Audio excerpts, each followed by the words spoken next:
Controversy ये चलाई गई कि हम कोई वो बन गए, रियल एस्टेट क्या कहलाता है, डेवलपर बन गए।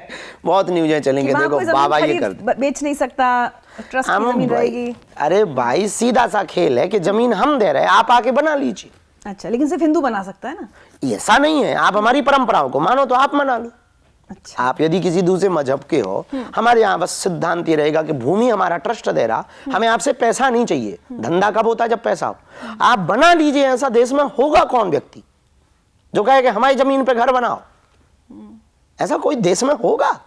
हम इतने पागल आदमी, हमने ये कहा आओ बनाओ और रहो, जब तक तुम हो रहो, फिर कोई और रहेगा। यहाँ हमें मालिकाना हक नहीं है, कोई मालिकाना हमारा ही नहीं है। ट्रस्ट किसी एक का थोड़ी होता है, उसमें हमारा ही जब मालिकाना हक नहीं है तो किसी और का क्या खाक होगा? आओ बनाओ रहो, चलो मौज लो, मजे लो, मस्ती लो, करो दर्शन बालाजी के, करो उत्सव में आनंद, थिरको लो आनंद, चले जाओ, जिंदगी से जाओ या धाम से जाओ, वो तुम्हारा अपना विषय है। हम सबको एक दिन जाना ही जाना जैसा है, तो हमने ये नहीं कहा कि हम बनाएं। अरे भैया आप बनाओ, आओ रहो। तो लोगों ने हमको डेवलपर बना दिया। बड़ा मजा आया कि चलो कम से कम कुछ नया तो आइकॉन देखा लोगों ने। ऐसी झूठी अफवाहों की न्यूज पढ़ने में बड़ा मजा आता। अभी कितने लोग आ गए हैं गांव में? अभी 1000 होम स्टे बने, हमारी जमीन पे नहीं, गांव की जमीन पे बने। 1000 होम स्टे हैं, 500 होटल्स हैं, रह रहे हैं लोग पे ऑलरेडी। बस उसका हमने एक प्रोटोकॉल बनाया कि हमारी उस क्षेत्र परिक्षेत्र में आपको गौ पूजन करना पड़ेगा, आपको सनातनी परंपरा के प्रति श्रद्धा निष्ठा रखनी पड़ेगी। तो वो कोई बुराई नहीं है, कौन सी बुराई है, अच्छी बात है। गुरुकुलम होगा, वहाँ पर मंदिरों में आरती होगी, तो अब जब मंदिर है तो आरती होगी, और होगी तो अब आप गाली तो थोड़ी बकोगे, तो गाली बाज को थोड़ी वहाँ रखेंगे। ये बात थी। हमने ये नहीं कहा कि केवल हिंदू रहेंगे, भारत सबका है। तब देश का क्या करें? आप तो हिंदू राष्ट्र कहते हैं। हिंदू राष्ट्र में भी हम मुसलमान ही नहीं हटाना चाहते। आप कैसी बात करते? हम ना ईसाइयों को हटाना चाहते ना मुसलमानों को। दुबई में सब रहते ना, हिंदू राष्ट्र में सब रहेंगे। पर आपको नहीं लगता ये नामुमकिन है? इस देश में नहीं हो पाएगा, आप कितना भी बोलो। नामुमकिन है, राम मंदिर भी तो नामुमकिन ही। बहुत लोग कहते थे बन पाना नामुमकिन है, पर हुआ नामुमकिन, हो जाएगा। आजादी भी तो कुछ लोगों को नामुमकिन लगती थी। आपको लगता है होगा? अरे आप कैसी बात करते? होगा। तालाब में आप चाहे डायमंड फेंको या पत्थर फेंको, तरंग दोनों से उठती है। आज नहीं, सदियों बाद उठेगी। होगा, जब होगा तब। हमें नाम भी नहीं चाहिए कि लोग हमें जाने कि हमने हिंदू राष्ट्र की पहल की थी। आपको लगता है आप अपने जीवन काल में ये देख पाएंगे? ये तो बहुत कठिन लगता है जीवन काल में, लेकिन किसी और जीवन में तो देख पाएंगे जी। हम बहुत लंबी रेस के घोड़ा है। पर लोगों का हमेशा सवाल ये होता है कि क्यों आपके मन में बात क्यों है? ये बात इसलिए है कि 65 देश यदि इस्लाम धर्म के हैं, 95 से ज्यादा देश यदि ईसाइयों के हैं, एक देश बौद्धों का है, तो एक देश हिंदुओं का क्यों नहीं? बहुत सीधा सा लॉजिक है। 1947 में भारत में बंटवारा होता है, एक मजहब की विशेष मांग पर एक जमीन काट करके पाकिस्तान बना दी जाती है। तो शेष बचे हुए भाग को हिंदू, क्योंकि दो ही कौम में, दो ही लोगों में लड़ाई थी, मुसलमान और हिंदू में। उन्होंने कहा कि हमको अलग पार्ट चाहिए, हमें अलग जगह चाहिए। अलग जगह देकर के उसको पाकिस्तान कह दिया, हिंदुस्तान को छोटा सा टुकड़ा पाकिस्तान बना दिया। अब शेष बचे हुए को हिंदुस्तान को हिंदू राष्ट्र क्यों नहीं? सीधा सा लॉजिक है। लेकिन ये सब करने के लिए आपको राजनीति में नहीं आना है। क्या जरूरी है? हर चीज राजनीति से थोड़ी होती। क्योंकि हम कागजी हिंदू राष्ट्र पर भरोसा नहीं रखते। अभी आप बिहार गए, जब बिहार में कथा की बात होती, पॉलिटिशियंस आपके ऊपर कमेंट तो करते रहते हैं, आप उनकी बेचारे क्या करें, उनके पास कोई काम नहीं है, और हम ऐसे आदमी हैं कि हम उनको जवाब नहीं देते हैं। तो उनको करने भी दो, उन्हें मजा आता है। उनको शायद TRP मिलती होगी, शायद उनको न्यूज मिलती होगी, बनने दो। बीजेपी से आपका ज्यादा करीबी रिश्ता है? सभी से हमारा बहुत करीबी रिश्ता, कमलनाथ से बहुत करीबी रिश्ता है।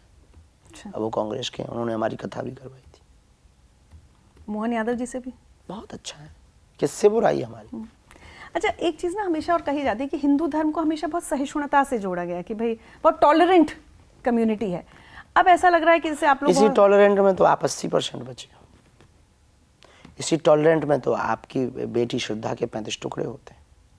इसी टॉलरेंस में तो आप 9 राज्यों में अल्पसंख्यक हो जाते हो, और जो अल्पसंख्यक है वो अर्धसंख्यक होने की तैयारी कर रहे हैं। लेकिन इंटॉलरेंस का मतलब है फिर violence, N I for N I जिसको हम कहते हैं। हिंदी बोलना।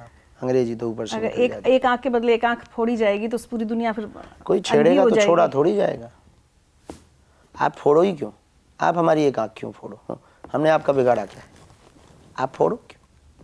आप हमारी एक आंख मत फोड़ो जी, प्रेम से रहो ना, कायदे में रहो, प्रेम में रहो, क्या दिक्कत है? लग्जरियस लाइफस्टाइल, किसकी? आपकी लाइफस्टाइल को लेकर भी होता रहता है और आजकल तो एआई आपका बहुत बड़ा दुश्मन बना हुआ है। आपने कहा एक पूरी आईटी सेल लगी हुई है मेरे पीछे, ऐसा क्यों लगता है आपको कि अरे लगता नहीं, हम तो वीडियो देखते रखते हैं, रहते हैं, कई जगह वीडियो दिखा देते हैं, बाबा भैया थोड़ा सा हम ऐसा करें, बाबा ऐसा हुआ, बाबा वैसा हुआ, बाबा वो ये वीडियो ऐसे बनाते रहते हैं, बड़ा उड़ रहे हैं आप, हवा में उड़ रहे हैं, हवा में उड़ रहे हैं, आग लग गई, फिर सांप काट रहा है। और एक जगह लिखे थे बाबा को पुलिस पकड़ के ले गई, एक जगह लिखा था बाबा की 2-2 शादी हो गई। अभी ये सब देख देख के होगा, ठीक है, बाबा फलाने के घर पहुंचे, बाबा के पास कोई फिल्म अभिनेता का जोड़ देते हैं, फलाना अभिनेता गुरुजी के पास आया, ऐसे ही बना देते झूठ मूठ का।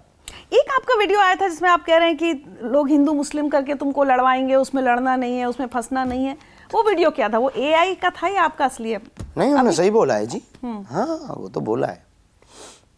क्योंकि ऐसा लगा कि आपके पुराने बयानों से एकदम विपरीत सा लगा वो वीडियो। बिल्कुल विपरीत नहीं, पुराने बयानों को हमारे गलत लिया गया जी, अर्थ का अनर्थ करते हैं।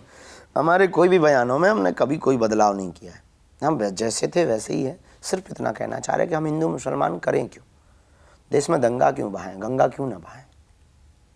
आपके मुसलमान शिष्य या भक्त ऐसे हैं जो मिलने बहुत डिवोटी है, बहुत मित्र भी है। उनको कभी बुरा नहीं लगता कि आप हम सही बोलते हैं, बयान से इसलिए वो आहत नहीं होते? नहीं, हम सही बोलते हैं ना। जो हमें समझ लेगा वो जान, जो हमें समझेगा जानेगा वो हमको समझ पाएगा। बाकी लोगों को आप टीवी और बयानबाजियों से आप हमें नहीं समझ सकते। सही बात है। क्योंकि टीवी पर वही प्रस्तुत किया जाएगा जो प्रस्तुत करने से आपकी देखने की उत्सुकता जगे। आदमी हम बहुत ठीक आदमी हैं, हम चाहते ही नहीं मुसलमान हिंदू हो, हम चाहते ही नहीं सिख ईसाई आपस में लड़े, हम चाहते ही नहीं कोई आपस में लड़े, हम चाहते इस देश से दंगा सुन लो। हम चाहते कि आपस में एनर्जी खत्म करने की बजाय देश की उन्नति में अपनी ऊर्जा को लगाएं। ये हमारा हिंदू राष्ट्र का मंतव्य, ये हमारी विचारक यात्रा का मंतव्य। ये पदयात्रा क्या है? लोगों में विचार भरना, सनातन के प्रति, प्रेम के प्रति, सत्य के प्रति, भारत के प्रति, भारतीयता के प्रति। वो पहला क्षण आज भी याद है जब आपको ऐसा एहसास हुआ होगा कि कुछ अलग हूँ, या मेरे अंदर कोई शक्ति है, कुछ अलग है, या गुरु कृपा जिसको हम कहते हैं। क्या उम्र थी आपकी या जब वो पहला क्षण? थे तो ऐसे ही, कुछ तो है जो कुछ कर रहा है, बहुत कुछ कर रहा है, पता नहीं वो क्या क्या कर रहा है, कर तो रहा है कुछ। 9 साल की अवस्था में एक रात हमारे साथ छोटा सा एक वाकया हुआ और उसके बाद में ये सब बदलाव हुए। एक कोई बहुत तेज प्रकाश जैसा कुछ हुआ